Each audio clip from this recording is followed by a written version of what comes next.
published 0310 EDT, 1 August 2017, updated 1542 EDT, 1 August 2017. Raised voices could be heard through the thick door to the Oval Office as John Kelly, then Secretary of Homeland Security, offered some tough talk to President Donald Trump. Kelly, a whip-cracking retired general who was sworn in as White House Chief of Staff on Monday, had demanded to speak to the president alone after Trump complained loudly that the U.S. was admitting travelers from Iran, Afghanistan and Haiti. Kelly first tried to explain to Trump that the admissions were standard. Some people had legitimate reasons to visit the country, but the president insisted that it was making him look bad, according to an administration official familiar with the exchange about a month ago. Kelly then demanded that other advisers leave the room so he could speak to the president frankly. Trump refused at first, but agreed when Kelly insisted. Tough Marine General John Kelly insisted on going man-to-man with Trump in the Oval Office, and there were raised voices when the door was closed in a row over immigration takes no prisoners. Kelly, decorated for his combat experience and the holder of one of the military's most important commands, will not be afraid to stand up to the president. It was an early indication that Kelly, a decorated retired Marine general who served 3 tours in Iraq, is not afraid to stand up to his commander-in-chief.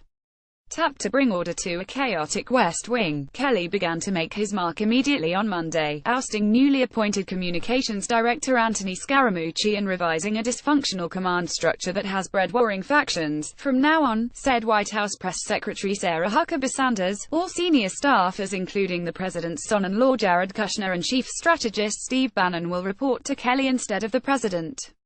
Kelly will bring new structure, discipline and strength to the White House, Sanders said. It definitely has the fingerprints of a new sheriff in town, said Blaine Reed Meyer, who guided Kelly through the Senate confirmation process for the Homeland Security post. Reed Meyer said that what stood out about Kelly during the time they worked together was the way Kelly commanded respect from everyone he encountered and the way he respected others. Kelly drew praise from lawmakers of both parties Tuesday. Sen. Lindsey Graham, RSC, expressed confidence that Kelly can help restore order, saying on NBC's Today Show that the Marines have landed at the White House.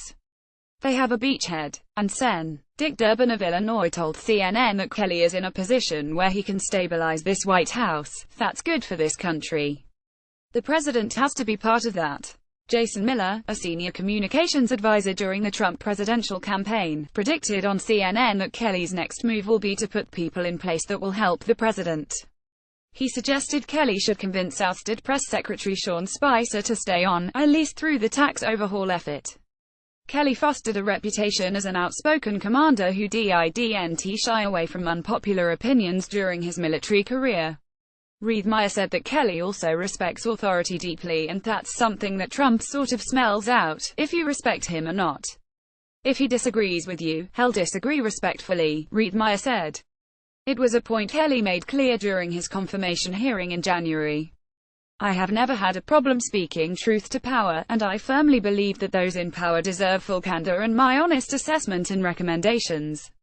I also value people that work for me speaking truth to power, he said. He's out. Anthony Scaramucci was the first casualty of General John Kelly's new approach to managing the White House.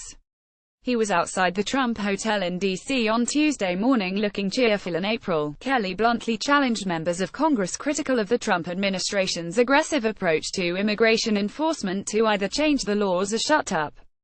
But after being confirmed as part of Trump's cabinet, Kelly also tried to moderate some of the president's hardline positions, even as he publicly defended them.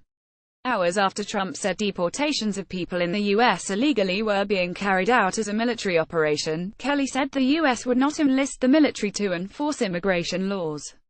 Kelly and Defense Secretary Jim Mattis, another retired general, were also said to have been deeply frustrated with the rollout of Trump's refugee and immigration ban, and made clear to associates that they were not involved in drafting it or aware of its details around the time that Trump signed the original order. Both moved swiftly to address gaps in the measure, with Mattis asking that Iraqis who helped U.S. troops be exempt and Kelly clarifying that green card holders would not be affected.